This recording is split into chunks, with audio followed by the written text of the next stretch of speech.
ಉಡುಪಿ ತಾಲೂಕಿನ ಕೋಡಿಬೆಂಗ್ರೆ ಅಳಿವೆ ಬಾಗಿಲು ಬಳಿ ಟೂರಿಸ್ಟ್ ಬೋಟ್ ಮುಗಿಸಿ ಬಿದ್ದು ಇಬ್ಬರು ಮೃತಪಟ್ಟಿದ್ದಾರೆ. ಬೋಟ್ನಲ್ಲಿ ರೈಡ್ ಮಾಡಲು 15 ಮಂದಿ ಪ್ರವಾಸಿಗರು ಹೋಗಿದ್ರು.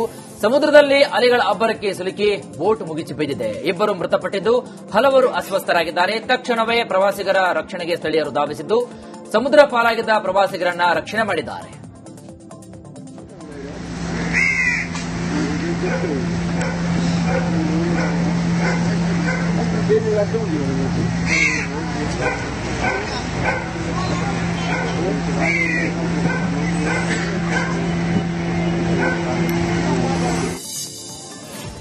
ಬೆಂಗಳೂರಿನಲ್ಲಿ ಭಾರಿ ದೊಡ್ಡ ದುರಂತ ತಪ್ಪಿದೆ. ಸಾಧನಮಂಗಲ ಬಳಿ ಬಿಎಂಟಿಸಿ ಬಸ್ಗೆ ರೈಲು ಡಿಕ್ಕಿ ಹೊಡೆದು ಬಸ್ನ ಹಿಂಭಾಗ ಸಂಪೂರ್ಣವಾಗಿ ನಜ್ಜುಗುಜ್ಜಾಗಿದೆ. ಇನ್ನು ಬಸ್ನಲ್ಲಿದ್ದ ಕಂಡಕ್ಟರ್ಗೆ ಗಂಭೀರವಾಗಿ ಗಾಯವಾಗಿದ್ದು ಬಿಎಂಟಿಸಿ ಬಸ್ ಚಾಲಕನ ಅಜಾಗರೂಕತೆಯಿಂದ ಈ ಘಟನೆ ನಡೆದಿದೆ ಅಂತ ಹೇಳಲಾಗುತ್ತಿದೆ.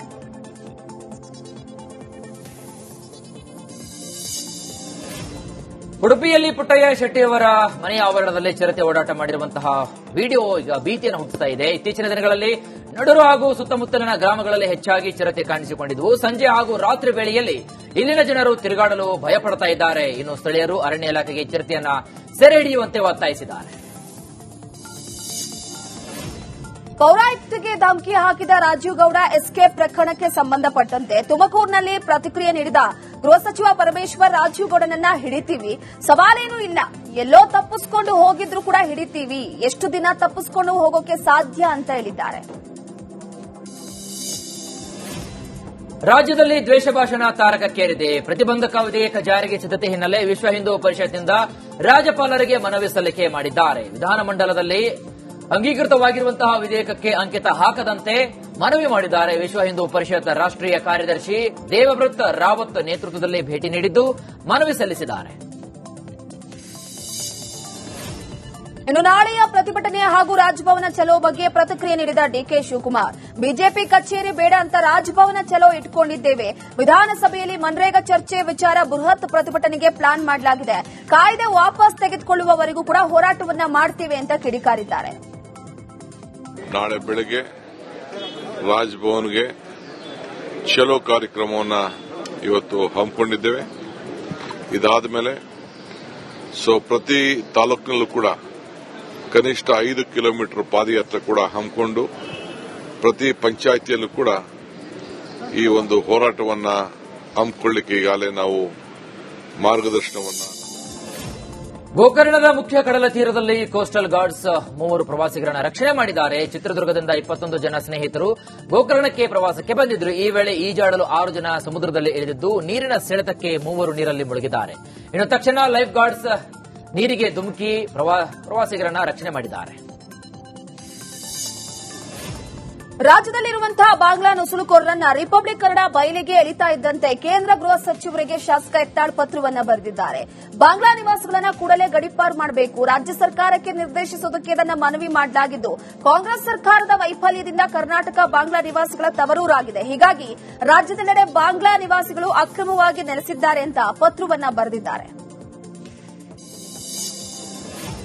ಕುಡಿದ ನಶೆಯಲ್ಲಿ ಅಡ್ಡಾದಿಡ್ಡಿ ಕಾರು ಚಲಾಯಿಸಿದ ಪರಿಣಾಮ ಮರಕ್ಕೆ ಕಾರು ಡಿಕ್ಕಿಯಾಗಿ ಓರ್ವ ಸ್ಥಳದಲ್ಲೇ ಸಾವನ್ನಪ್ಪಿದ್ದು ಮತ್ತೋರ್ವ ಗಂಭೀರ ಗಾಯಗೊಂಡಿರುವಂತಹ ಘಟನೆ ಬೆಂಗಳೂರು ಹೊರವಲಯ ಕಮ್ಮಸಂದ್ರದಲ್ಲಿ ನಡೆದಿದೆ. ಹೆಬ್ಬಗೋಡಿ ನಿವಾಸಿ 28 ವರ್ಷದ ಪ್ರಶಾಂತ್ ಮೃತಪಟ್ಟಂತಹ ದುರ್ದೈವಿಯಾಗಿದ್ದಾನೆ. ಇನ್ನು ಅಪಘಾತದಲ್ಲಿ 27 ವರ್ಷದ ರೋಷನ್ ಹೆಗಡೆ ಗಂಭೀರ ಗಾಯಗೊಂಡಿದ್ದಾನೆ. ಭಾನುವಾರ ಕ್ರಿಕೆಟ್ ಮ್ಯಾಚ್ ಮುಗಿಸಿ ಸಂಜೆ ಎಣ್ಣೆ ಪಾರ್ಟಿ ಮಾಡಿದ್ರು. ಇನ್ನು ಎಣ್ಣೆ ಪಾರ್ಟಿ ವೇಳೆ ಇಬ್ಬರ ನಡುವೆ ಕಿರಿಕ್ ನಡೆದಿದ್ದು ಮನೆ ಕಡೆ ಹೊರಡುವ ವೇಳೆ ಕಾರಿನಲ್ಲಿಯೂ ಕೂಡ ಕಿರಿಕ್ ಮುಂದುವರೆದಿತ್ತಂತೆ.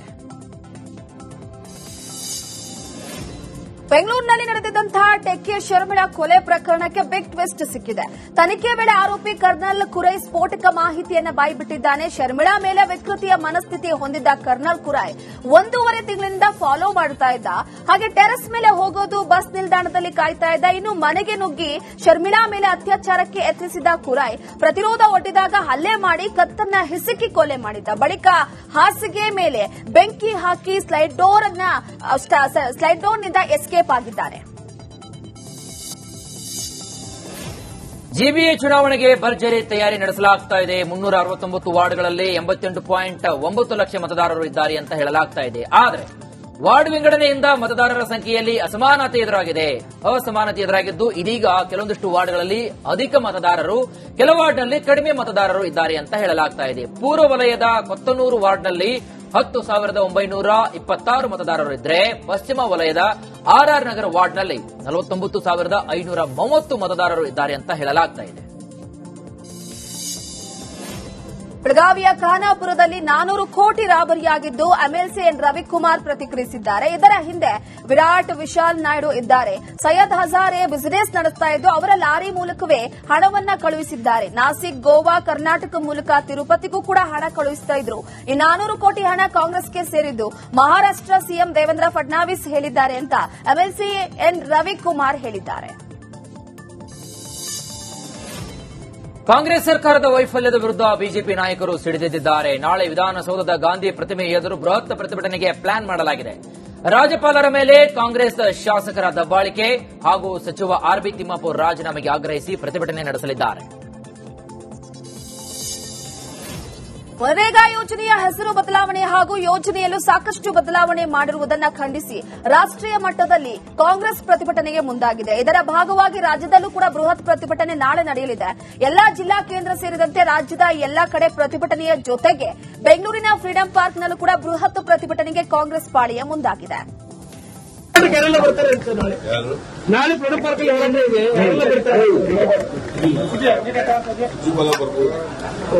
ರಾಷ್ಟ್ರೀಯ ನಾಯಕರು ಯಾರು ಬರಲ್ವಾ ಸರ್?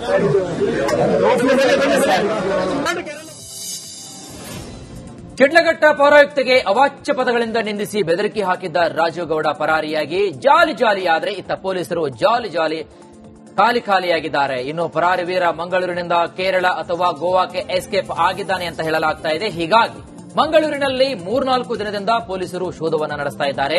ಮಂಗಳೂರಿನ ಪ್ರತಿಷ್ಠಿತ ಉದ್ಯಮಿಯಿಂದ ಧಮಕಿ ವೀರನಿಗೆ ಆಶ್ರಯ ನೀಡಲಾಗ್ತಾ ಇದೆ ಅಂತ ಹೇಳಲಾಗ್ತಾ ಇದೆ. ಅಪೆಕ್ಸ್ ಬ್ಯಾಂಕ್ ಎಲೆಕ್ಷನ್ ಅಖಾಡ ರಂಗೇರಿದ್ದು ರಣಕಡಕ್ಕೆ ಸಿಎಂ ಸಿದ್ದರಾಮಯ್ಯನವರು ಎಂಟ್ರಿ ಕೊಟ್ಟಿದ್ದಾರೆ. ಜನವರಿ 29ರಂದು ನಾಮಪತ್ರ ಸಲ್ಲಿಕೆ ಮಾಡೋದಕ್ಕೆ ಅವಕಾಶವನ್ನ ನೀಡಲಾಗಿದೆ. ಹೀಗಾಗಿ ಮತದಾನ ನಡೆಯುತ್ತಾ ಅವಿರೋಧ ಆಯ್ಕೆ ಆಗುತ್ತಾ ಅನ್ನುವಂತ ಅನುಮಾನ ಶುರುವಾಗಿದೆ. ಈ ಬೆನ್ನಲ್ಲೇ ಸಿಎಂ ಸಿದ್ದರಾಮಯ್ಯ ರಂಗ ಪ್ರವೇಶ ಮಾಡಲಿದ್ದು ತೀವ್ರ ಕುತೂಹಲವನ್ನು ಮೂಡಿಸಿದೆ. 77 ವರ್ಷ ಕಳೆದರೂ ನಮ್ಮ ದೇಶದ ಪ್ರತಿಪಕ್ಷ ಆಡಳಿತ ವ್ಯವಸ್ಥೆಗೆ ಒಗ್ಗಿಕೊಂಡಿಲ್ಲ. ವಿಪಕ್ಷ ದೇಶದ ವಿರುದ್ಧ ನಡೆದುಕೊಳ್ತಾ ಇದೆ ಅಂತ ವಿಧಾನ ಪರಿಷತ್ ವಿಪಕ್ಷ ಮುಖ್ಯ ಸಚೇತಕ ಎನ್ ರವಿಕುಮಾರ್ ಹೇಳಿದ್ದಾರೆ. ರಾಜ್ಯದಲ್ಲಿ ಆಡಳಿತ ಪಕ್ಷದ ಸದಸ್ಯರೇ ರಾಜ್ಯಪಾಲರಿಗೆ ಎಚ್ಚರಿಕೆ ನೀಡುವಂತಹ ನಡವಳಿಕೆಯನ್ನ ತೋರಿಸ್ತಾ ಇದ್ದಾರೆ. ಇನ್ನು ಶಿಡ್ಲಘಟ್ಟ ರಾಜೀವ್ಗೌಡ ಮಹಿಳೆಗೆ ಅವಹೇಳನ ಮಾಡಿ 15 ದಿನ ಆಗಿದ್ರೂ ಕೂಡ ಇದುವರೆಗೆ ಬಂಧನ ಆಗಿಲ್ಲ. ಹೀಗಾಗಿ ದುರಂತದ ಪರಿಸ್ಥಿತಿಗೆ ಕರ್ನಾಟಕದ ಆಡಳಿತ ವ್ಯವಸ್ಥೆ ತಲುಪಿದೆ ಅಂತ ಎನ್ ರವಿಕುಮಾರ್ ಕಿಡಿಕಾರಿದ್ದಾರೆ. ಆಂತರಿಕ ಭದ್ರತೆಯ ಬಗ್ಗೆ ಕೇಂದ್ರ ಸರ್ಕಾರ ತೆಗೆದುಕೊಂಡ ನಿರ್ಧಾರದಿಂದ ನಾವೆಲ್ಲ ಇಂದು ನಿರ್ಭೀತರಾಗಿದ್ದೇವೆ ಅಂತ ಬೆಂಗಳೂರಿನಲ್ಲಿ ಮಾಜಿ ಸಿಎಂ ಡಿವಿ ಸದಾನಂದಗೌಡ ಹೇಳಿದ್ರು. ಆದರೆ ನಮಗೆ ಬಾಹ್ಯ ಶಕ್ತಿಗಳಿಂದಲೇ ಹೆಚ್ಚು ಆತಂಕ ಇದೆ. ನಾವು ದೇಶದ ಜನ ಪ್ರಧಾನಿ ಜೊತೆ ಹೆಜ್ಜೆ ಹಾಕಬೇಕೆಂದು ಡಿವಿ ಸದಾನಂದಗೌಡ ಹೇಳಿದ್ದಾರೆ. ಆದರೆ ಒಂದು ರೀತಿಯಲ್ಲಿ ಕಾಂಗ್ರೆಸ್ ಆಡಳಿತ ನಮ್ಮಲ್ಲಿ ಇರುವಂತದ್ದು. ಕಾಂಗ್ರೆಸ್ ಆಡಳಿತದಲ್ಲಿದ್ದವರು ಈ ರೀತಿಯ ಕೆಲಸ ಕಾರ್ಯಗಳನ್ನು ಭಾರಿ ಸಂದರ್ಭದಲ್ಲಿ ಮಾಡಿರುವಂತದ್ದು. ಇಲ್ಲಿ ಹಣ ಕಲೆಕ್ಷನ್ ಮಾಡೋದು, ಇದನ್ನು ಬೇರೆ ಬೇರೆ ಕಡೆ ಕಳಿಸಿಕೊಡುವಂತದ್ದು ನಾವೆಲ್ಲ ನೋಡಿದ್ದೀವಿ. ಆಂಧ್ರ ಪ್ರದೇಶದ ಚುನಾವಣೆ ಇರಬಹುದು, ಅಥವಾ ಹಿಮಾಚಲ ಪ್ರದೇಶದ ಚುನಾವಣೆ ಇರಬಹುದು, ಮಹಾರಾಷ್ಟ್ರ ಚುನಾವಣೆಗೆ ಒಂದು ರೀತಿಯಲ್ಲಿ ಎಟಿಎಂ ಆಗಿ ಕರ್ನಾಟಕ. ಗಡಿನಾಡು ಬಳ್ಳಾರಿಯಲ್ಲಿನ ರಕ್ತ ರಾಜಕೀಯದ ಬಗ್ಗೆ ಪ್ರತಿಕ್ರಿಯೆ ನೀಡಿದಂತಹ ಜನಾರ್ದನ್ ರೆಡ್ಡಿ, ಇವತ್ತು 20 ವರ್ಷಗಳ ಹಿಂದೆ ಬಿಹಾರ, ಉತ್ತರ ಪ್ರದೇಶದಲ್ಲಿ ಇಂತಹದ್ದೇ ಘಟನೆಯನ್ನ ನಾವು ಕೇಳ್ತಿದ್ದೀವಿ. ಆದರೆ ಶಾಂತಿಯ ಬೀಡಾದ ಕರ್ನಾಟಕದಲ್ಲಿ ಇವತ್ತು ಗೂಂಡಾ ರಾಜ್ಯವಾಗಿದೆ.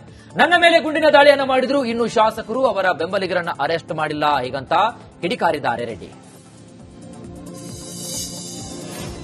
ಕಾರು ಹಾಗೂ ಲಾರಿ ನಡುವೆ ಭೀಕರ ಅಪಘಾತ ಸಂಭವಿಸಿ 3 ಮೃತಪಟ್ಟಿರುವಂತಹ ಘಟನೆ ತುಮಕೂರಿನ ನೆಲಹಾಳ್ ಬಳಿ ನಡೆದಿದೆ. ಕಾರ್ನಲ್ಲಿದ್ದಂತಹ 3 ಸ್ಥಳದಲ್ಲೇ ಉಸಿರು ಚೆಲ್ಲಿದ್ದಾರೆ. ಮೃತರನ್ನ ಅನಿಕೇತ್, ಅಭೀರ್ ಮತ್ತೆ ಸನ್ಮುಕ್ತಿ ಅಂತ ಗುರುತಿಸಲಾಗಿದೆ. ಸ್ನೇಹಿತರೆಲ್ಲರೂ ಕೂಡ ಪ್ರವಾಸ ಮುಗಿಸಿ ವಾಪಸ್ ಬರ್ತಾ ಇದ್ದಾಗ ಲಾರಿಗೆ ಹಿಂಬದಿಯಿಂದ ಬಂದು ಕಾರು ಡಿಕ್ಕಿ ಹೊಡೆದಿದೆ. ಮೃತರಲ್ಲಿ 2 ಉತ್ತರ ಪ್ರದೇಶದವರು, ಮತ್ತೊಬ್ಬ ಆಂಧ್ರ ಮೂಲದವನು ಅಂತ ತಿಳಿದು ಬಂದಿದೆ. ಕಾರು ಹಾಗೂ ಲಾರಿ ನಡುವೆ ಭೀಕರ ಅಪಘಾತ ಸಂಭವಿಸಿ 3 ಜನ ಸ್ಥಳದಲ್ಲಿ ಮೃತಪಟ್ಟಿರುವಂತಹ ಘಟನೆ ತುಮಕೂರಿನಲ್ಲಿ ನಡೆದಿದೆ. ಈ ಬಗ್ಗೆ ಪ್ರತಿಕ್ರಿಯೆ ನೀಡಿದಂತಹ ಎಸ್ಪಿ ಅಶೋಕ್ ಕೆವಿ, ಶಿರಾ ಕಡೆಯಿಂದ ಬೆಂಗಳೂರು ಕಡೆಗೆ ಹೋಗುವಂತಹ ಮಾರ್ಗದಲ್ಲಿ ಅಪಘಾತ ನಡೆದಿತ್ತು. ಕೂಡಲೇ ನಮ್ಮ ಹೈವೇ ಪೆಟ್ರೋಲ್ ಬೀಟ್ನವರು ಕೂಡ ಸ್ಥಳಕ್ಕೆ ಹೋಗಿದ್ದಾರೆ. ಕಾರಿನಲ್ಲಿ ಒಟ್ಟು 7 ಜನ ಇದ್ರು ಅಂತ ಮಾಹಿತಿ ಇತ್ತು. ಅದರಲ್ಲಿ 3 ಜನ ಸ್ಥಳದಲ್ಲಿ ಸಾವನ್ನಪ್ಪಿದ್ದಾರೆ ಅಂತ ಹೇಳಿದ್ದಾರೆ. ಬೆಳಗ್ಗೆ ಭೀಕರ ಅಪಘಾತವೊಂದು ಸಂಭವಿಸಿದೆ. ಶಿರಾದಿಂದ ಬ್ಯಾಂಗ್ಳೂರು ಹೋಗುವ ಕಡೆ ಒಂದು ಟ್ರಕ್ ಮುಂದೆ ಹೋಗ್ತಾ ಇರುತ್ತೆ. ಟ್ರಕ್ ಸೆಂಟರ್ ಲೇನ್ ಅಲ್ಲಿ ಹೋಗ್ತಾ ಇರುತ್ತೆ. ಹಿಂದೆಯಿಂದ ಒಂದು ಅರ್ಟಿಗಾ ಯೆಲ್ಲೋ ಬೋರ್ಡ್ ಇರುವಂತಹ ಹೆಟ್ಟಿಗ ಹಿಂದೆಯಿಂದ ಬಂದು ಹೊಡ್ಕೊಳ್ತದೆ. ತಕ್ಷಣವೇ ನಮ್ಮ ಹೈವೇ ಪ್ಯಾಟ್ರೋಲ್ ಅವರು ರೆಸ್ಪಾಂಡ್ ಆಗಿ ಸ್ಪಾಟ್ಗೆ ರೀಚ್ ಆಗಿ ಅಲ್ಲಿ ಟೋಟಲ್ ಗಾಡಿಯಲ್ಲಿ 7 ಜನ ಇದ್ರು ಅಂತ ಮಾಹಿತಿ ಇತ್ತು. ಅದರಲ್ಲಿ 3 ಜನ ಸ್ಪಾಟ್ ಅಲ್ಲೇ ಡೆತ್ ಆಗಿದ್ರು. ಉಳಿದ ಡ್ರೈವರ್ ಸಮೇತ ಉಳಿದ 3 ಜನ ಪ್ಲಸ್ ಡ್ರೈವರ್ 4 ಜನರನ್ನು ನಾವು ಹಾಸ್ಪಿಟಲ್ಗೆ ತುಮಕೂರು ಟ್ರಾಮಾ ಕೇರ್ ಸೆಂಟರ್ಗೆ ಮೂವ್ ಮಾಡಿಸಲಾಗಿದೆ. ಬೆಳಗ್ಗೆ ಭೀಕರ ಪೌರಾಯುಕ್ತಗೆ ರಾಜೀವ್ ಗೌಡ ಧಮಕಿ ಕೇಸ್ಗೆ ಸಂಬಂಧಪಟ್ಟಂತೆ ಸಚಿವ ಎಂಸಿ ಸುಧಾಕರ್ ಪ್ರತಿಕ್ರಿಯಿಸಿದ್ದಾರೆ. ರಾಜೀವ್ ಗೌಡ ಎಲ್ಲೋ ತರಮರಿಸಿಕೊಂಡಿದ್ದಾರೆ. ಅವರ ಜಾಡು ಪತ್ತೆಯಾಗಿತ್ತು, ಆದರೆ ಎಸ್ಕೇಪ್ ಆಗಿದ್ದಾರೆ. ಇನ್ನು ಮಂಗಳೂರು ರೈಲ್ವೆ ನಿಲ್ದಾಣದಲ್ಲಿ ಚಾಲಕ ಅವರನ್ನ ಬಿಟ್ಟು ಪರಾರಿಯಾಗಿರುವ ದೃಶ್ಯ ಸಿಸಿಟಿವಿಯಲ್ಲಿ ಸೆರೆಯಾಗಿದೆ. ಮಂಗಳೂರಿನಲ್ಲಿ ಎಲ್ಲಿ ವಾಸ ಇದ್ರೂ ಕೂಡ, ಯಾರ ಜೊತೆ ಇದ್ರೂ ಕೂಡ ಅದನ್ನ ಪತ್ತೆ ಮಾಡಲಾಗುತ್ತೆ ಅಂತ ಹೇಳಿದ್ದಾರೆ. ಶಿವಮೊಗ್ಗದ ಗರ್ತಿಕೆರೆಯಲ್ಲಿ ಲಾಂಗ್ ಹಿಡಿದು ಯುವಕ ಹುಚ್ಚಾಟ ಮೆರೆದಿದ್ದಾನೆ. ಕುಡಿದ ಮತ್ತಿನಲ್ಲಿ ಮನೆಯಿಂದ ಲಾಂಗ್ ತಂದು ಹೈಡ್ರಾಮಾ ಮಾಡಿದ್ದಾನೆ. ಸಾರ್ವಜನಿಕ ಸ್ಥಳದಲ್ಲಿ ರೌಡಿಸಂ ಮಾಡಿದ್ದು ಸಚಿನ್ ಎಂಬಾತನ ಮೇಲೆ ಲಾಂಗ್ ಬೀಸಿದ್ದಾನೆ. ಗಾಯಾಳು ಸಚಿನ್ ಇದೀಗ ಆಸ್ಪತ್ರೆಯಲ್ಲಿ ಚಿಕಿತ್ಸೆಯನ್ನ ಪಡಿತಾ ಇದ್ದಾನೆ. ಜಂಟಿ ಅಧಿವೇಶನದಲ್ಲಿ ರಾಜ್ಯಪಾಲರಾದಂತಹ ಗೆಹ್ಲೋಟ್ ಬರೀ 30 ಸೆಕೆಂಡ್ಗಳ ಭಾಷಣವನ್ನ ಮಾಡಿ ಸರ್ಕಾರದ ಆಕ್ರೋಶಕ್ಕೆ ಕಾರಣವಾಗಿದ್ರು. ಆದ್ರಿಂದ ಗಣರಾಜ್ಯೋತ್ಸವದ ಭಾಷಣದಲ್ಲಿ ರಾಜ್ಯ ಸರ್ಕಾರಕ್ಕೆ ಫುಲ್ ಮಾರ್ಕ್ಸ್ ಅನ್ನು ಕೊಟ್ಟಿದ್ದಾರೆ. ಕರ್ನಾಟಕ ಅಭಿವೃದ್ಧಿ ಅಂಶಗಳೇ ಭಾಷಣದ ಹೈಲೈಟ್ ಆಗಿದ್ದು, ಯಾವುದೇ ವಿವಾದಗಳಿಲ್ಲದೆ ರಾಜ್ಯಪಾಲ ಗೆಹ್ಲೋಟ್ ಅವರು ಭಾಷಣವನ್ನ ಮುಕ್ತಾಯ ಮಾಡಿದ್ರು.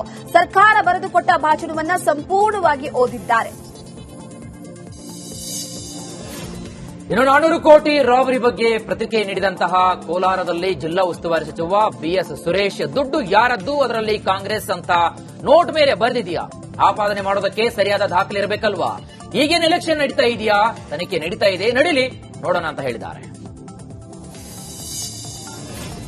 ಗಣರಾಜ್ಯೋತ್ಸವದ ದಿನವೇ ಮತ್ತೊಂದು ರೋಡ್ ರೇಜ್ ಪ್ರಕರಣ ಬೆಳಕಿಗೆ ಬಂದಿದೆ. ಸಿಗ್ನಲ್ ದಾಟಿ ಕಾರಿಗೆ ಡಿಕ್ಕಿ ಹೊಡೆಯೋದಕ್ಕೆ ಬೈಕ್ ಸವಾರ ಹೊಡೆದಿರುವಂತದ್ದು. ಇದನ್ನ ಕೇಳಿದ್ದಕ್ಕೆ ಕಾರು ಚಾಲಕನ ಮೇಲೆ ಆವಾಜ್ ಹಾಕಿದ್ದಾನೆ. ಅಷ್ಟೇ ಅಲ್ಲದೆ ಕಾರು ಚಾಲಕನ ಮೇಲೆ ಹಲ್ಲೆ ಮಾಡೋದಕ್ಕೆ ಪುಂಡ ಮುಂದಾಗಿದ್ದಾನೆ. ಇನ್ನು ಘಟನೆಯ ಬಗ್ಗೆ ಕಾರು ಚಾಲಕ ವಿಡಿಯೋ ಸಮೇತ ಟ್ವೀಟ್ ಮಾಡಿದ್ದಾನೆ.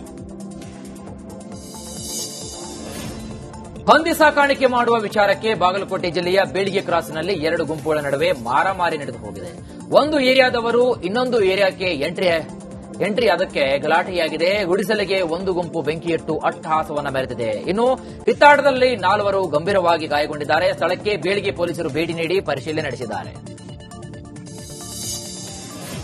ಬಗೆದಷ್ಟು ಬೆಳಗಾವಿಯ 400 ಕೋಟಿ ದರೋಡೆ ರಹಸ್ಯ ಬಯಲಾಗ್ತಾ ಇದೆ.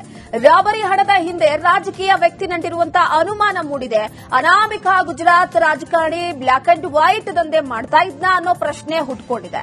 ಇದೀಗ ಈ ಪ್ರಕರಣಕ್ಕೆ ಸಂಬಂಧಪಟ್ಟಂತೆ ಆಡಿಯೋ ಒಂದು ವೈರಲ್ ಆಗಿದ್ದು ಹಲವು ಅನುಮಾನಗಳನ್ನ ಹುಟ್ಟುಹಾಕಿದೆ.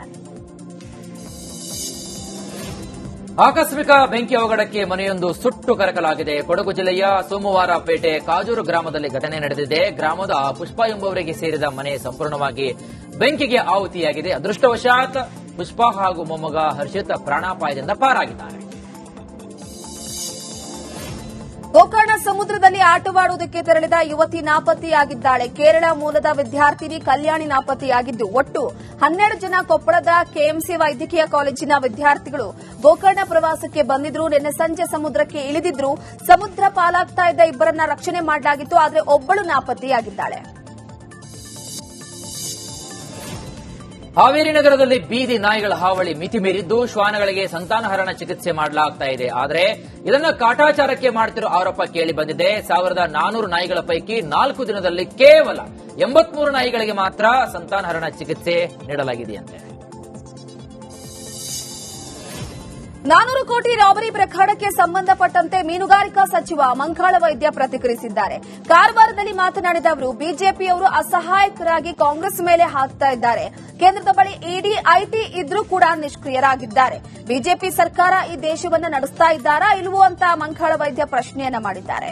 ನಾವು ಅಸಹಾಯಕರಾಗಿದ್ದೇವೆ ಅಂತ ಒಪ್ಕೊಳ್ಳಿ, ಅದು ಬಿಟ್ಟು ಕಾಂಗ್ರೆಸ್ ಮೇಲೆ ಹಾಕೋದಲ್ಲ ಅಂತ ಕೇಂದ್ರ ಸರ್ಕಾರದ ವಿರುದ್ಧ ವಾಗ್ದಾಳಿಯನ್ನ ಮಾಡಿದ್ದಾರೆ.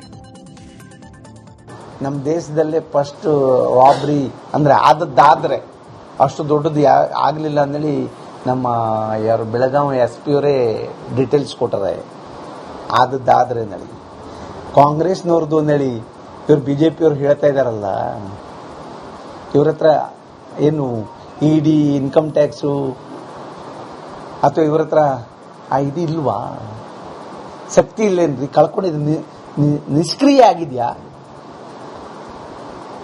BJP government?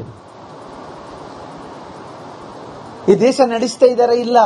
ಇಲ್ಲ ಒಪ್ಪಿಕೊಳ್ಳಿ, ನಾವು ಅಸಹಾಯಕರು, ನೀವು ಅದು ಕಾಂಗ್ರೆಸ್ನವ್ರದ್ದು BJP ಅವ್ರದ್ದು ಯಾರು ಏನ್ ಬೇಕಾದ್ರೆ ಮಾಡಿ ಅಂತೇಳಿ ಲೂಟಿ ಮಾಡ್ಲಿಕ್ಕೆ ಬಿಟ್ಟಿದ್ದಾರೆ. ಹಂಗಾದ್ರೆ ಇವ್ರ ಹತ್ರ ಸಾಧ್ಯ ಆಗುದಿಲ್ವಾ? ನಾಚಿಗೆ ಆಗ್ಬೇಕಿದೆಲ್ಲ. ಇದೆಲ್ಲ ಏನು ಹೊರಗಡೆ ಏನು ಯೋಚನೆ ಮಾಡ್ತಾರೆ ಜನ. ಲಾರಿ ಮತ್ತು ಟ್ರ್ಯಾಕ್ಟರ್ ಮುಖಾಮುಖಿ ಡಿಕ್ಕಿಯಾಗಿರುವಂತಹ ಘಟನೆ ಬಾಗಲಕೋಟೆ ಜಿಲ್ಲೆಯ ಬೇಳಿಗೆ ತಾಲೂಕಿನ ಅನಗವಾಡಿ ಕ್ರಾಸ್ ಬಳಿ ನಡೆದಿದೆ. ಘಟನೆಯಲ್ಲಿ ಲಾರಿಯಲ್ಲಿ ಸಿಲುಕಿಕೊಂಡು ನರಾಡಿದ್ದಾನೆ. ಸ್ಥಳಕ್ಕೆ ದೌಡಾಯಿಸಿದಂತಹ ಅಗ್ನಿಶಾಮಕ ಸಿಬ್ಬಂದಿ ಚಾಲಕನನ್ನ ರಕ್ಷಣೆ ಮಾಡಿದ್ದಾರೆ. ಜನವರಿ 24ರಂದು ನಡೆದ ಘಟನೆ ತಡವಾಗಿ ಇದೀಗ ಬೆಳಕಿಗೆ ಬಂದಿದೆ. ತನ್ನ ನೆಚ್ಚಿನ ಹೋರಿ ಸಾವನ್ನಪ್ಪಿದ್ದಕ್ಕೆ ಶ್ವಾನವೊಂದು ಮೂಕರೋಧನೆ ಪಡುತ್ತಾ ಇದೆ. ಹಾವೇರಿ ಜಿಲ್ಲೆಯ ಶಿಗ್ಗಾವಿ ತಾಲೂಕಿನ ಹುಲಿಕಟ್ಟಿ ಗ್ರಾಮದಲ್ಲಿ ಸಿದ್ದಬೀರಪ್ಪ ಎಂಬುವರಿಗೆ ಸೇರಿದಂತ ಹೋರಿ ಅನಾರೋಗ್ಯದಿಂದ ಸಾವನ್ನಪ್ಪಿತ್ತು. ಆದರೀಗ ಹೋರಿಯೊಂದಿಗೆ ಇದ್ದಂತ ಶ್ವಾನ ಕಣ್ಣೀರನ್ನ ಹಾಕ್ತಾ ಇದೆ. ಉಡುಪಿಯ ಬೈಂದೂರಿನಲ್ಲಿ ಅದ್ದೂರಿಯಾಗಿ ಬೈಂದೂರು ಉತ್ಸವ ಆಚರಿಸಲಾಗ್ತಾ ಇದೆ. 3 ದಿನಗಳ ಉತ್ಸವದಲ್ಲಿ ಅನೇಕ ಗಣ್ಯರು ಭಾಗಿಯಾಗಿದ್ದಾರೆ. ಬೈಂದೂರು ಉತ್ಸವದಲ್ಲಿ ಆಯೋಜಿಸಲಾಗಿರುವಂತಹ ವಸ್ತು ಪ್ರದರ್ಶನ ಎಲ್ಲರ ಗಮನವನ್ನ ಸೆಳೀತಾ ಇದೆ. ಅರಣ್ಯ ಇಲಾಖೆ ವ್ಯವಸ್ಥೆಗೊಳಿಸಿರುವಂತಹ ಅಪರೂಪದ ಪ್ರದರ್ಶನಕ್ಕೆ ಎಲ್ಲರ ಮೆಚ್ಚುಗೆ ವ್ಯಕ್ತವಾಗಿದೆ. ಈಗ ಗ್ರಾಮೀಣ ಉತ್ಪನ್ನಗಳ ಮಾರುಕಟ್ಟೆ ಕಲ್ಪಿಸುವ ದೃಷ್ಟಿಯಿಂದ ವ್ಯವಸ್ಥೆಯನ್ನ ಮಾಡಲಾಗಿದೆ. ಬಿಬಿಎಂಪಿಯನ್ನ ಗ್ರೇಟರ್ ಬೆಂಗಳೂರು ಅಥಾರಿಟಿ ಅಂತ ಮರುನಾಮಕರಣ ಮಾಡಲಾಗಿದೆ. ಆದ್ರೆ ಬೋರ್ಡ್ ಮಾತ್ರ ಇನ್ನು ಬಿಬಿಎಂಪಿ ಅಂತಾನೆ ಇದೆ. ಸ್ವಾಗತ ಗೋಪುರಕ್ಕೆ ಬಿಬಿಎಂಪಿ ಗಣರಾಜ್ಯೋತ್ಸವ 2026 ಅಂತ ಉಲ್ಲೇಖವನ್ನ ಮಾಡಲಾಗಿದೆ. ಗೇಟ್ ನಂಬರ್ 4ರಲ್ಲಿ ಬಿಬಿಎಂಪಿ ಅಂತ ಬೋರ್ಡ್ ಅನ್ನ ಅಳವಡಿಸಿದ್ದಾರೆ. ಹೀಗಾಗಿ ಬಿಬಿಎಂಪಿ ಗುಂಗಿನಿಂದ ಅಧಿಕಾರಿಗಳು ಇನ್ನೂ ಕೂಡ ಹೊರಬಂದಿಲ್ಲ ಅಂತ ಹೇಳಲಾಗ್ತಿದೆ. ಬೆಂಗಳೂರಿನ ಸಸ್ಯಕಾಶಿ ಲಾಲ್ಬಾಗ್ನಲ್ಲಿ ಆಯೋಜಿಸಿರುವಂತಹ ಫ್ಲವರ್ ಶೋಗೆ ಭರ್ಜರಿ ರೆಸ್ಪಾನ್ಸ್ ಸಿಕ್ಕಿದೆ. ಇಲ್ಲಿಯವರೆಗೆ 1.81 ಕೋಟಿ ಟಿಕೆಟ್ ಹಣ ಸಂಗ್ರಹವಾಗಿದೆ. ಇತಿಹಾಸದಲ್ಲೇ ಮೊದಲ ಬಾರಿಗೆ ಗಣರಾಜ್ಯೋತ್ಸವ ಫ್ಲವರ್ ಶೋಗೆ ಈ ಮಟ್ಟಿನ ಜನರು ಬಂದಿದ್ದಾರೆ. ಗದಗ ಜಿಲ್ಲೆಯ ಲಕ್ಕುಂಡಿಯಲ್ಲಿ ಸಿಕ್ಕ ಚಿನ್ನದ ನಿಧಿಯನ್ನ ಸರ್ಕಾರಕ್ಕೆ ಒಪ್ಪಿಸಿದ ಕಸ್ತೂರಬಾ ರೀತಿ ಕುಟುಂಬಕ್ಕೆ ರಾಜ್ಯ ಸರ್ಕಾರ ಬಂಪರ್ ಗಿಫ್ಟ್ ಘೋಷಿಸಿದೆ. ಗದಗ ನಗರದ ಜಿಲ್ಲಾ ಕ್ರೀಡಾಂಗಣದಲ್ಲಿ ಧ್ವಜಾರೋಹಣದ ಬಳಿಕ ಮಾತನಾಡಿದ ಸಚಿವ ಎಚ್ ಕೆ ಪಾಟೀಲ್ 30x40 ಅಳತೆಯ ನಿವೇಶನ, ಮನೆ ನಿರ್ಮಾಣಕ್ಕೆ 5 ಲಕ್ಷ ನಗದು ಹಾಗೂ ಕಸ್ತೂರಬಾಗೆ ಹೊರಗುತ್ತಿಗೆ ಆಧಾರದ ಸರ್ಕಾರಿ ಕೆಲಸ ನೀಡುವುದಾಗಿ ಘೋಷಿಸಿದರು. ಇದೇ ಸೈಟ್ ಪ್ರಮಾಣ ಪತ್ರವನ್ನು ನೀಡಿ ಕಸ್ತೂರಬಾ ರೀತಿ ಕುಟುಂಬವನ್ನು ಸನ್ಮಾನಿಸಿದರು. ನಾಳೆ ರಾಜ್ಯದ ಜನರಿಗೆ ಬ್ಯಾಂಕ್ ಮುಷ್ಕರ ಬಿಸಿ ತಟ್ಟಲಿದೆ. ವಾರದಲ್ಲಿ 5 ದಿನ ಕೆಲಸದ ಅವಧಿಗೆ ಬ್ಯಾಂಕ್ ಸಿಬ್ಬಂದಿ ಬೇಡಿಕೆ ಇಟ್ಟು ಮುಷ್ಕರಕ್ಕೆ ಮುಂದಾಗಿದ್ದಾರೆ. 6 ದಿನದ ಬದಲು 5 ದಿನ ಕೆಲಸದ ಅವಧಿ ಫಿಕ್ಸ್ ಮಾಡಲು ಒತ್ತಾಯಿಸಿದ್ದಾರೆ. ಹೀಗಾಗಿ ನಾಳೆ ಬ್ಯಾಂಕ್ ಸಿಬ್ಬಂದಿ ಮುಷ್ಕರಕ್ಕೆ ಮುಂದಾಗಿದ್ದಾರೆ. ಉಡುಪಿಯ ಖ್ಯಾತ ಕಲಾವಿದ ಮಹೇಶ್ ಮರ್ಣೆ ಕಲಾಕೃತಿಗೆ ಪ್ರಧಾನಿ ಮೋದಿ ಅವರು ಫಿದಾ ಆಗಿದ್ದಾರೆ. ಪ್ರಧಾನಮಂತ್ರಿಯವರು ಉಡುಪಿಗೆ ಆಗಮಿಸುವ ಸಂದರ್ಭದಲ್ಲಿ ಅಶ್ವತ್ಥ ಮರದ ಎಲೆಯಲ್ಲಿ ಮೋದಿಯವರ ಭಾವಚಿತ್ರವನ್ನ ಮಹೇಶ್ ಮರ್ಣೆ ರಚಿಸಿದ್ರು. ಆ ಕಲಾಕೃತಿಗೆ ಇದೀಗ ಪ್ರಧಾನಿಯವರಿಂದ ಮೆಚ್ಚುಗೆಯ ಪತ್ರ ಬಂದಿದೆ. ಕಲಾಕೃತಿಯನ್ನ ಮೆಚ್ಚಿಕೊಂಡು ನಿಮ್ಮಂತಹ ಪ್ರತಿಭಾನ್ವಿತ ಯುವಕರು ಭಾರತವನ್ನ ವಿಕಸಿತ ಭಾರತವನ್ನಾಗಿಸುವ ಹಿಂದಿರುವಂತಹ ಶಕ್ತಿ ಅಂತ ಹೇಳಿದ್ದಾರೆ. ಸಚಿವ ಶಿವರಾಜ್ ತಂಗಡಗಿ ಇಸ್ಪಿಟ್ ಆಡ್ತಾನೆ ಅಂತ ಕೊಪ್ಪಳದಲ್ಲಿ ಬಿಜೆಪಿ ಮಾಜಿ ಶಾಸಕ ದಡೇಸಗೂರು ಆರೋಪಿಸಿದ್ದಾರೆ. ಕ್ಷೇತ್ರಕ್ಕೆ ಬಂದಾಗ ಎಲ್ಲಾ ಮುಖಂಡರನ್ನ ಕರೆಸಿ ಅಂದರ್ ಬಹಾರ್ ಆಟ ಆಡ್ತಾರೆ, ಇಸ್ಪೀಟ್ ಕ್ಲಬ್ನಿಂದ ಮಂತ್ರಿಗೆ ಸೋರ್ಸ್ ಹೋಗುತ್ತೆ ಅಂತ ವಾಗ್ದಾಳಿ ನಡೆಸಿದ್ದಾರೆ ದಡೇಸಗೂರು. ನೋಡ್ರಿ, ಇಸ್ಪೇಟ ಮಂತ್ರಿ ಆಡ್ತಾ ಇದಾರೆ, ನಿಮ್ಗೆ ಗೊತ್ತಿಲ್ಲ? ಮತ್ ಯಾರಿಲ್ಲ, ಇಸ್ಪೇಟ ಮಂತ್ರಿ ಆಡ್ತಾರೆ, ಆಂಧ್ರ ಬರ ಆಟ ಆಡ್ತಾರೆ, ಮತ್ತೆ ಹಿಂದೆ ಯಾರು ಬೇಕು? ಅಲ್ಲ, ಮಂತ್ರಿ ಇಸ್ಪೇಟ್ ಆಡ್ತಾ ಇದ್ರಿ ಇಲ್ಲಿ ಸಾರ್. ಇಸ್ಪೇಟ್ ಆಡಂತ ಆತ ಹೇಳ್ತಾ ಇದ್ದಾನೆ. ರೈತ ಮುಖಂಡ್ರು ಇಸ್ಪೇಟ್ ಆಡ್ತಾನ್ರಿ, ಅವ್ನು ನಾಚಿಕೆ ಹೇಳ್ತಾನ. ಮಂತ್ರಿ ಇಸ್ಪೇಟ್ ಆಡ್ತಾ ಇದ್ದಾರಪ್ಪ, ಅದಕ್ಕೇನ್ ಮಾಡ್ತದ್ರಿ? ತಾನು ಆಂಧ್ರ ಬಾರ್ ಆಡ್ತಾ ಇದ್ದಾನೆ. ಕ್ಷೇತ್ರಕ್ಕೆ ಬಂದಾಗ ಎಲ್ಲಾ ಮುಖಂಡರು ಕರ್ಸಿ ಆಂಧ್ರ ಬಾರ್ ಆಡ್ತಾನೆ. ಇನ್ನು ಇದಕ್ಕೆ ತಾನು ಇಸ್ಪೇಟ್ ಆಡೋ ಮನುಷ್ಯ ಅಲ್ಲನಲ್ಲ, ತಾನು ಶುದ್ಧ ಇದ್ದಾನೆ ಕೇಳ್ಬಿಡ್ರಿ. ಮಂತ್ರಿ ಇಸ್ಪೇಟ್ ಆಡ್ತಾ ಇದ್ದಾನ. ಅವೆಲ್ಲ ಕೊಡ್ಬೇಕಾ? ಕೊಡಂತ ಕಾಲ ಬಂದ್ರೆ ಕೊಡ್ತೀನಿ, ಕೊಡೋ ಕಾಲ ಬಂದ್ರೆ ಕೊಡ್ತೀನಿ. ಅವು ಕೂಡ ಕೋಲಾರದ ಕ್ಲಾಕ್ ಟವರ್ನಲ್ಲಿ 77ನೇ ಗಣರಾಜ್ಯೋತ್ಸವದ ಸಂಭ್ರಮ ಮನೆ ಮಾಡಿತ್ತು. ಜಿಲ್ಲಾಧಿಕಾರಿಗಳು ಡಾಕ್ಟರ್ ಎಂಆರ್ ರವಿ ಧ್ವಜಾರೋಹಣವನ್ನು ನೆರವೇರಿಸಿದ್ರು. ಇನ್ನು ನಗರಸಭೆಯ ಆಯುಕ್ತ ನವೀನ್ ಚಂದ್ರ ಸೇರಿದಂತೆ ನೂರಾರು ಜನರು ಭಾಗಿಯಾಗಿದ್ದರು. ವಿಜಯನಗರ ಜಿಲ್ಲೆಯ ಹೊಸಪೇಟೆಯಲ್ಲಿ ಅದ್ದೂರಿಯಾಗಿ 77ನೇ ಗಣರಾಜ್ಯೋತ್ಸವವನ್ನು ಆಚರಿಸಲಾಯಿತು. ಕಾರ್ಯಕ್ರಮದಲ್ಲಿ ವಿದ್ಯಾರ್ಥಿಗೆ ಸಚಿವ ಜಮೀರ್ ಅಹಮದ್ ಬಂಪರ್ ಗಿಫ್ಟ್ ಅನ್ನು ಕೊಟ್ಟರು. ಜಿಲ್ಲಾಡಳಿತದಿಂದ ಪುನೀತ್ ರಾಜ್ಕುಮಾರ್ ಕ್ರೀಡಾಂಗಣದಲ್ಲಿ ವಿದ್ಯಾರ್ಥಿಗಳಿಗೆ ಸನ್ಮಾನ ಕಾರ್ಯಕ್ರಮ ಆಯೋಜನೆ ಮಾಡಲಾಗಿತ್ತು. ಇದೇ ವೇಳೆ ಸಚಿವ ಜಮೀರ್ ಅಹಮದ್ ಮಕ್ಕಳಿಗೆ 50,000 ರೂಪಾಯಿ ಹಣವನ್ನು ನೀಡಿ ಪ್ರೋತ್ಸಾಹಿಸಿದ್ದಾರೆ. ವಿಜಯಪುರದಲ್ಲಿ 77ನೇ ಗಣರಾಜ್ಯೋತ್ಸವವನ್ನು ಸಂಭ್ರಮದಿಂದ ಆಚರಿಸಲಾಯಿತು. ಪರೇಡ್ನ ಉಸ್ತುವಾರಿಯನ್ನ ಮಹಿಳಾ ಪ್ರೊಬೇಷನರ್ ಐಪಿಎಸ್ ಅಧಿಕಾರಿ ಇಶಿತಾ ಗುಪ್ತಾ ವಹಿಸಿದ್ರು. ಕಳೆದ ವಾರದ ಹಿಂದೆಯಷ್ಟೇ ವಿಜಯಪುರಕ್ಕೆ ಆಗಮಿಸಿರುವಂತಹ ಇಶಿತಾ ಗುಪ್ತಾ ಉತ್ತರ ಪ್ರದೇಶದ ಮೂಲದವರು. ಪ್ರೊಬೇಷನರಿ ಅವಧಿಗಾಗಿ ವಿಜಯಪುರ ಜಿಲ್ಲೆಗೆ ಆಗಮಿಸಿರುವ ಇಶಿತಾ ಗುಪ್ತಾ ಒಂದೇ ವಾರದಲ್ಲಿ ಪಥಸಂಚಲನದ ಉಸ್ತುವಾರಿ ವಹಿಸಿ ಎಲ್ಲರ ಗಮನವನ್ನು ಸೆಳೆದರು. ತುಮಕೂರಿನ ಸಿದ್ದಗಂಗಾ ಮಠದಲ್ಲಿ 77ನೇ ಗಣರಾಜ್ಯೋತ್ಸವವನ್ನು ಸಂಭ್ರಮದಿಂದ ಆಚರಿಸಲಾಯಿತು. ಗೃಹ ಹಾಗೂ ಜಿಲ್ಲಾ ಉಸ್ತುವಾರಿ ಸಚಿವ ಡಾ ಜಿ ಪರಮೇಶ್ವರ್ ಧ್ವಜಾರೋಹಣ ನೆರವೇರಿಸಿದರು. ಸಿದ್ದಗಂಗಾ ಮಠದ ಪೀಠಾಧ್ಯಕ್ಷರಾದ ಸಿದ್ದಲಿಂಗ ಸ್ವಾಮೀಜಿ ಈ ವೇಳೆ ಭಾಗಿಯಾಗಿದ್ದರು. ಇನ್ನು ಮಠದ ಮಕ್ಕಳು ಪಥಸಂಚಲನ ಎಲ್ಲರ ಗಮನವನ್ನು ಸೆಳೆಯಿತು. ಉತ್ತರ ಕನ್ನಡ ಜಿಲ್ಲೆಯ ಕಾರವಾರದ ಪೊಲೀಸ್ ಪರೇಡ್ ಮೈದಾನದಲ್ಲಿ 77ನೇ ಗಣರಾಜ್ಯೋತ್ಸವವನ್ನು ಆಚರಿಸಲಾಯಿತು. ಜಿಲ್ಲಾ ಉಸ್ತುವಾರಿ ಸಚಿವ ಮಂಕಾಳ ವೈದ್ಯ ಧ್ವಜಾರೋಹಣವನ್ನು ನೆರವೇರಿಸಿದರು. ಬಳಿಕ ವಿವಿಧ ತಂಡಗಳಿಂದ ಗೌರವ ವಂದನೆಯನ್ನು ಸ್ವೀಕರಿಸಿದರು. ಇನ್ನು ಪೊಲೀಸ್, ಅರಣ್ಯ, ಗೃಹ ರಕ್ಷಕ ಸೇರಿದಂತೆ ಅನೇಕ ತಂಡದಿಂದ ಆಕರ್ಷಕ ಪಥಸಂಚಲನ ಗಮನ ಸೆಳೆಯಿತು.